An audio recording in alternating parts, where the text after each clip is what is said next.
Hola a todos. Bueno, a mí me tocó la peor parte. Le comentaba a Mati porque me tocó poner los pum para arriba. Es el último, es uno de los últimos círculos. Así que afuera está lloviendo también, mucho más cómodos que acá no van a estar, además de interesantes las charlas. Mi nombre es Luis Padilla. Colaboro con Idea Joven puntualmente en el círculo de El Trabajo del Futuro. Y la verdad es que cuando pensábamos también en el círculo de acción del trabajo del futuro, hablábamos como del futuro muy lejos y la realidad es que el futuro es lo que estamos viviendo ahora, es lo que estamos pasando ahora cada uno de ustedes y los desafíos que vamos a tener. Y la realidad es que el futuro es lo que estamos viviendo hoy y un ejemplo y cómo nos preparamos para estos cambios y la velocidad que está teniendo es parte de las cuestiones que nos interesan entender y abordar en este círculo de acción que es el de el trabajo del futuro y al cual los invito también se sumen durante todos los eventos que vamos a tener este año. ¿Y por qué les decía esto de que el trabajo del futuro es lo que estamos viviendo ahora y que además lo estamos viviendo con una velocidad impresionante y de las cuales tenemos que estar conscientes? Muchos de ustedes calculo que o tienen amigos o familiares en el extranjero, ¿cierto? ¿Llamadas internacionales hacen? ¿Sí o no? ¿Sí? ¿Y cómo lo hacen hoy? ¿Necesitan a alguien más aparte de ustedes y una persona que esté del otro lado para comunicarse? No. ¿Saben que hace cerca de unos más o menos 40 años atrás, no hace mucho, para hacer una llamada al exterior, incluso a otra provincia, necesitábamos de un operador telefónico que nos conectara las llamadas? Y estas llamadas, además, tenían un tiempo de duración porque dependía mucho de la cantidad de líneas que se tenía disponible a nivel nacional.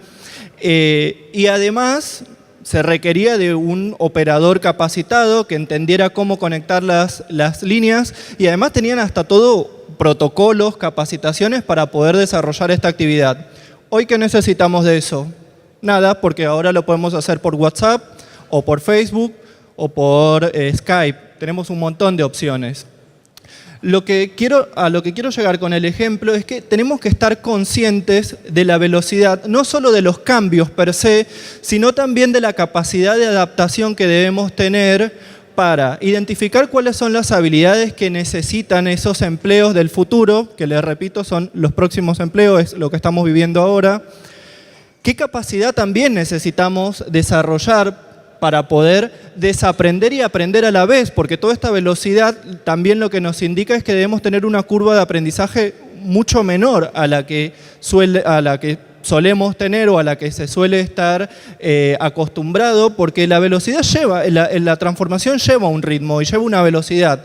Con lo cual, todos estos temas y todas estas interrogantes son las que nos interesa entender y trabajar a lo largo de este círculo de acción del trabajo del futuro. Y ya para comenzar a hablar de estos temas, les pido que le demos la bienvenida a Laura Briano y a Gustavo Aguilera. Laura Briano es la líder de recursos humanos para Accenture en Latinoamérica y Gustavo Aguilera es el director de capital humano y right management para Manpower Group Argentina.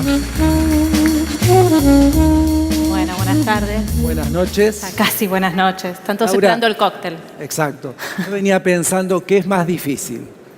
Si bajar con la cabeza alta la escalera sin tropezarse y con mucho glamour, si cruzar la alfombra roja o responderle a toda esta gente, que entre paréntesis, sub 40. Claro. Yo ya no soy sub 40. Tampoco. ¿Por qué les vamos a hablar del trabajo del futuro? No, bajar la escalera es lo más difícil. Es más difícil, ¿no? Pero bueno, vamos a tratar este ratito a ver si podemos responder algo de lo que planteamos.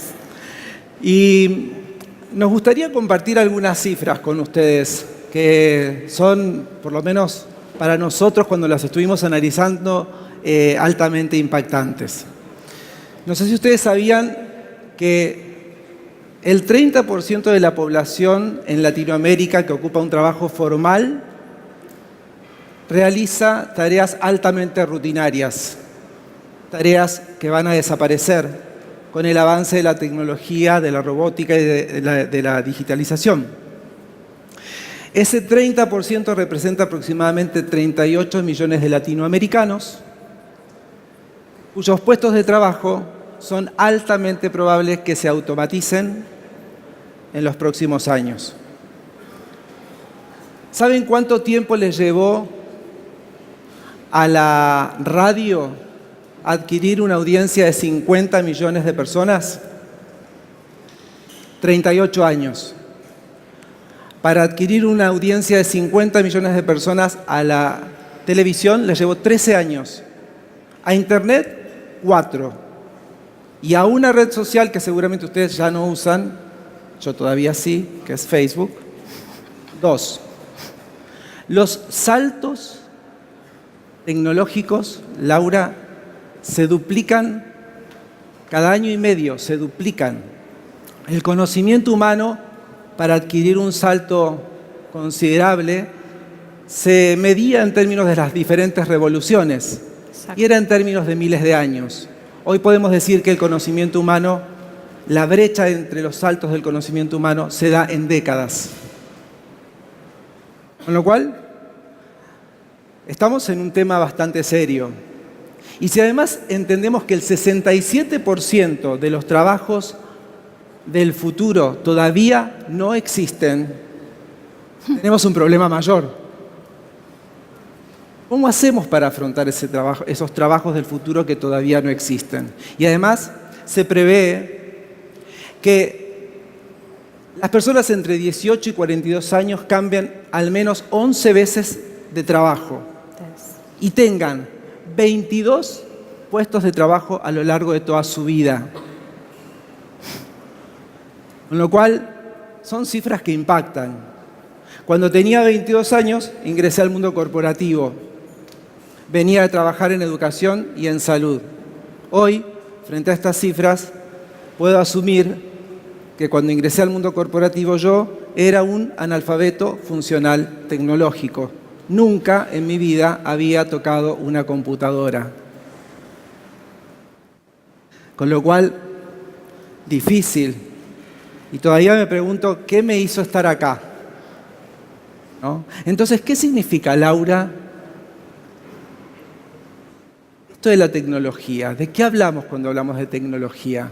Es que justamente hoy es absolutamente distinto lo que es hablar de tecnología que hace 20 años. Hace 20 años, hablar de tecnología es saber manejar la computadora, el Office, el PowerPoint.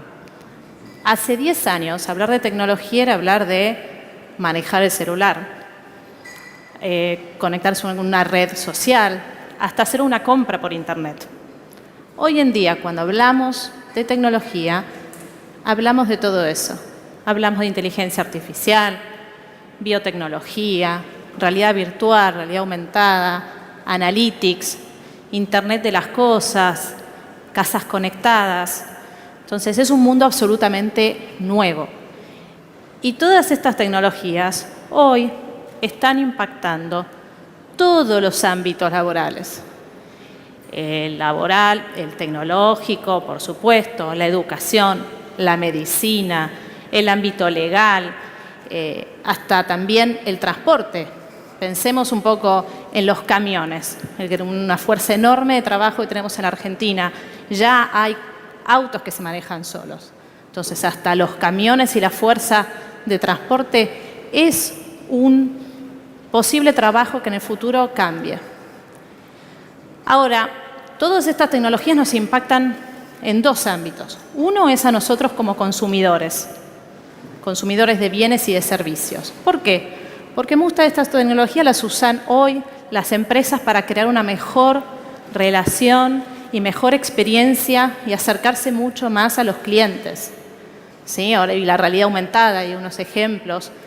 Uno podría recorrer el supermercado y ya ir viendo absolutamente todos los precios e información de los productos. La realidad virtual, como también una manera de comprar o probarse productos o hacer un test drive. Pero luego también tenemos que ser súper conscientes porque toda esta información que nosotros le damos a las empresas y que las empresas toman de nosotros a través de las transacciones, también nos convierten en que tenemos que ser conscientes de esa información y cómo la manejamos. Cuando una empresa lanza al mercado un nuevo producto y un nuevo servicio, en realidad lo que importa, ¿saben qué es? Los 20 primeros clientes. Esos son los líderes. El resto, todo el resto son los followers. ¿Qué son los followers? Las personas que van a comprar o consumir ese bien en función de los reviews que hayan escrito esos 20 primeros clientes. Ahora uno va a un hotel y si no lee absolutamente todos los reviews, uno no le elige. Entonces hay que ser muy consciente de cómo la tecnología nos impacta como consumidores. Y obviamente, que es lo que estamos también hablando acá, es cómo todo esto impacta en los trabajos, ¿sí? Cómo el análisis de datos, todo lo que es el análisis predictivo que predice los comportamientos, nos impacta en los trabajos. Ni hablar de las automatizaciones, ni hablar de la realidad aumentada, virtual, que ustedes no sé si vieron, ya hay médicos que operan utilizando realidad virtual. Y hay algo muy importante, que es un gran cambio, que es la inteligencia artificial. La inteligencia artificial, robots, o como querramos llamarlo porque tiene distintas dimensiones, atraviesa absolutamente todas las ramas del trabajo. Déjenme contarles algo muy concreto que está pasando muy nuevito en la empresa donde yo trabajo. Yo trabajo en recursos humanos y tenemos muchos empleados, unos 9.000 casi. Y entonces la persona, cuando quiere saber que va a tomar una licencia o cuál es su obra social o cómo hace un trámite o cómo envía un telegrama, hasta hace poco entraba a un lugar y hacía una pregunta. Entonces se generaba un ticket y alguien respondía, alguien se ocupaba de responder esa pregunta que esa persona tenía. Bueno, hasta hace poco desarrollamos con un grupo un robot, un chatbot, que se llama Andy, le pusimos de nombre, que en realidad lo que hace es responder en nombre de esa persona. ¿Sí? Ya no necesitamos una persona que responda. El robot te saluda y te dice: hola Laura, ¿cómo te puedo ayudar? Bueno, necesito saber mi obra social. Ese robot me identifica a mí y me responde. ¿Qué pasa? Esa persona que antes respondía, ahora ya no tiene más el trabajo de responder. ¿Saben cuál es su nuevo trabajo? Es entrenadora de robots. Es la entrenadora del robot Andy. Ese trabajo no desapareció, se transformó. Y esta persona absolutamente está en este momento en uno de los trabajos del futuro, eso que no nos imaginábamos. Ella es hoy una entrenadora de robot. Entonces, para todos esos trabajos que ni siquiera nos imaginamos, ¿qué habilidades vamos a necesitar, Gustavo? Tenemos que primero empezar a pensar que tenemos que aprender a desaprender lo aprendido. ¿Escucharon hablar de Learnability? Learnability es la capacidad de aprender cosas nuevas todo el tiempo. Y esa es, creo que, una de las competencias más importantes que tenemos que adquirir. Aprender a aprender de manera constante, y está muy relacionada con la innovación. Allí listamos algunas de las habilidades que se requerían hasta hace 2 años, 3 años, y fíjense cómo cambiamos el paradigma completamente para el año 2020, porque la irrupción verdaderamente de la tecnología es enorme. Otra de las habilidades muy grandes que tenemos que adquirir es ser conscientes que debemos ser alfabetos digitales. Yo les hablaba de mi analfabetismo tecnológico. ¿Qué significa ser alfabetos digitales? No significa solamente saber utilizar la tecnología, el teléfono celular, el smartphone. Debo confesarles que tengo una sobrina nieta de 2 años que agarra el celular y hace así con el dedito. Eso no garantiza que Lucía sea una alfabeta tecnológica porque sabe cómo hacerlo. Significa interpelar la tecnología, significa cuestionarnos, trabajar con procesos de pensamiento distintos, complejos, porque cuidado, corremos el riesgo de pasar a otro estadio, que es el de ser analfabetos tecnológicos en la era de la digitalización, porque esos instrumentos nos pongan bobos, así como hace Lucía. Hay que interpelar la tecnología y hacer esto que vos decías que hacía tu colaboradora, que es justamente entrenar esos robots.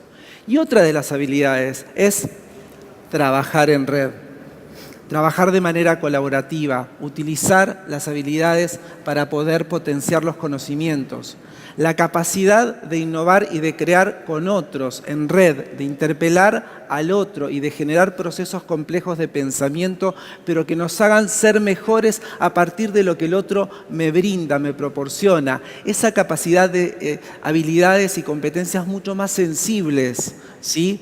La conjugación de habilidades y competencias duras y blandas es fundamental. Ya no son las competencias duras que conocíamos de lo técnico. Tiene que ver con otra cosa. Probablemente haya algunas habilidades, ahí decíamos, por ejemplo, cómo pasamos de la negociación a la colaboración, cómo pasamos del juicio y la toma de decisiones a la orientación al servicio, cómo replanteamos esas habilidades que teníamos y que eran las que nos decían que son las necesarias para el mundo de hoy, cuando la tecnología vino para irrumpirnos y para interpelarnos todo el tiempo. Y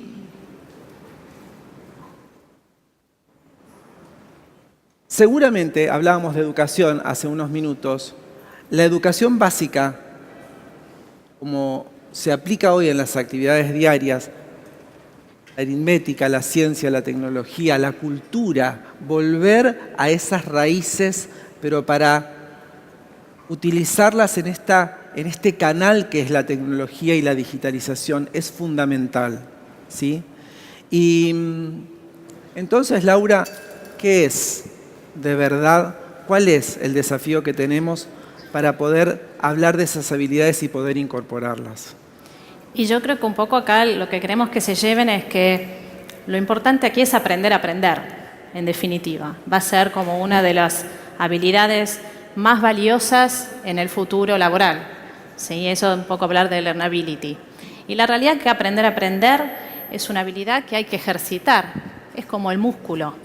¿Sí? Hay que aprender y hay que buscar esa curiosidad. Puse la imagen de los niños. Los niños aprenden por la curiosidad que tienen constante de aprender. Y todo vale. Vale un curso de pintura, un curso de fotografía, aprender una nueva aplicación. Y no es casual que diga fotografía y pintura, porque todos los aprendizajes de procesos creativos nos ayudan a desarrollar esa creatividad y a potenciar la creatividad que va a ser sumamente requerida como en las habilidades del futuro. ¿Por qué? Porque también es una habilidad que nos separa de las máquinas, de los robots. Entonces es algo que es muy humano. Y todo esto de ejercitar y esa facilidad para aprender vale en cualquier momento, vale leer, hay que leer mucho. Hay mucha información disponible. Hoy el conocimiento, como decía Gustavo, se comparte, es colaborativo, está en todos lados. Hay plataformas de cursos súper interesantes que Coursera, edX, que realmente nos acercan conocimientos que por ahí antes solo se adquirían si uno viajaba a Harvard y hoy están disponibles para todos. Entonces, el conocimiento se vuelve más colaborativo. Ya no hay un maestro y un alumno, porque justamente uno aprende del otro y en la interacción del otro, como decía Gustavo. Entonces, aparte de esto de aprender a aprender, hay algo que es todavía más crítico y es la rapidez para aprender. Porque si uno es una persona que tiene facilidad para aprender, pero aprender algo nuevo le lleva mucho tiempo, ¿cuál es el riesgo? Que una vez que aprendió algo, un nuevo conocimiento, ya es historia. Se fumó. Entonces, en el futuro cercano, aquel que sepa aprender rápido es el que gana la carrera. Y la última pregunta va para todos ustedes. ¿Cómo ustedes se están preparando para esos trabajos que ni siquiera se inventaron? Muchas gracias. Gracias.